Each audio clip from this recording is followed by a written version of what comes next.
What's up everybody, this is Saber, and welcome to Hardspace Shipbreaker. Now this is a game which is set in the 23rd century where you are a blue-collar worker.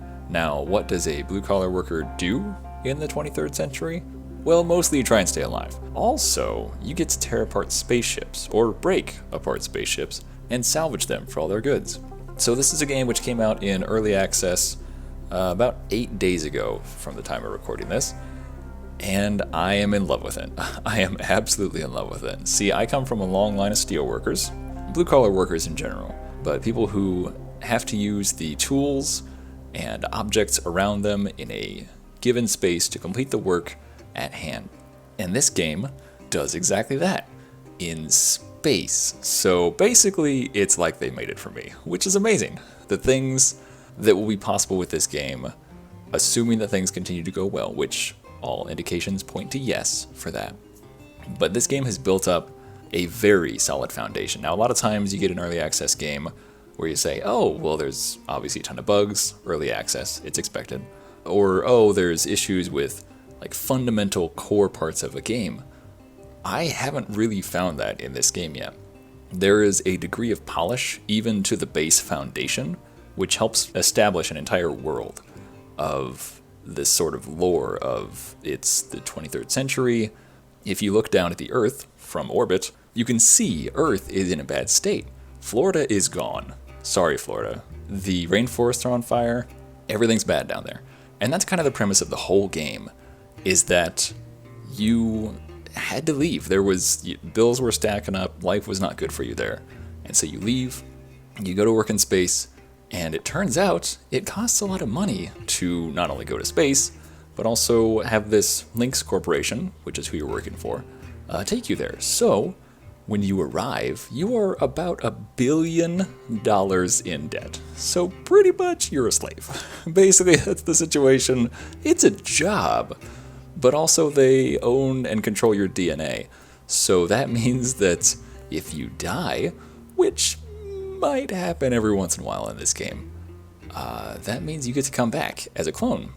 So it quickly establishes this sort of sense of you're in the hole. You are in massive debt. You have a lot of work to do, which really, really succeeds in getting you in the headspace of a blue-collar worker of, oh, well, gotta get the job done. I mean, there's nothing else to it but to start working.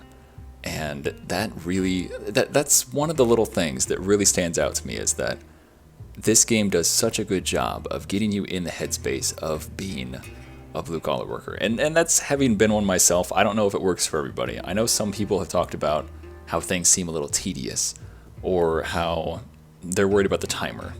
Because there is a shift timer. There's a 15-minute shift timer where you can take as many shifts as you want to finish a ship, but there's roughly $500,000 worth of fees at the end of every shift for rent and renting gear and your habitat and travel fees and that kind of stuff. It definitely has a very specific feel to it of, okay, cool, they're really, really trying to nail you with all the debt that they can. It is a big, maybe not the best corporation, but they're giving you a job where you get to be in space, you get to take apart spaceships, and it's amazing. But it still succeeds in creating this instantaneous lore where this world is established with not even having to have all of it explained. There are these pickups that you can get which actually give you some of the backstory, but even just the feel of the game conveys the fact that you are a blue-collar worker in space trying to do this extremely dangerous and difficult job. And yet through all of that, to me, this is one of the most relaxing games that I have in my library now, because there is a sort of meditative state you can get into when you're doing metalwork or doing any kind of craft that you're proficient in. There is a point you get to where you can be welding, for example. In my case, you can be welding and you're just kind of thinking about the day, thinking about stuff, daydreaming a little bit, and still doing your job efficiently. And I get that vibe in this game, and no game has ever done that for me. Like, even games where it's like, oh, you're walking through the woods. It's like, okay, cool. This is nice. This is relaxing. But it's a different sensation or a different feeling that it conjures up. And no game has done that. and so I am completely smitten. Truly I am. So I will definitely be covering this game in more detail, but yeah, that's essentially the gist of it. So I've been showing some of the gameplay in the background here.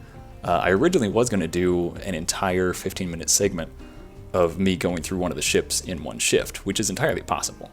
It's a bit of a rushed job, but because I rushed through it so quickly, I felt like I was detracting from what I was trying to get across, which is just that I love the foundation that the game has set up. That there is a modularity to this, which can only be enhanced by being in early access, which is not the case for most games, because they have a solid foundation on which you can go, hey, I bet that in the future they'll have this sort of modularity to how they can develop, where, okay, cool, now we're going to buy a new bay. Yeah, you get more debt, but now you can work on bigger ships, or maybe you can customize it, or get entirely new tools, or all these different things that would be possible because they have this fantastic foundation already set up. So I'm really looking forward to seeing where this game goes. Honestly, the sky isn't even the limit.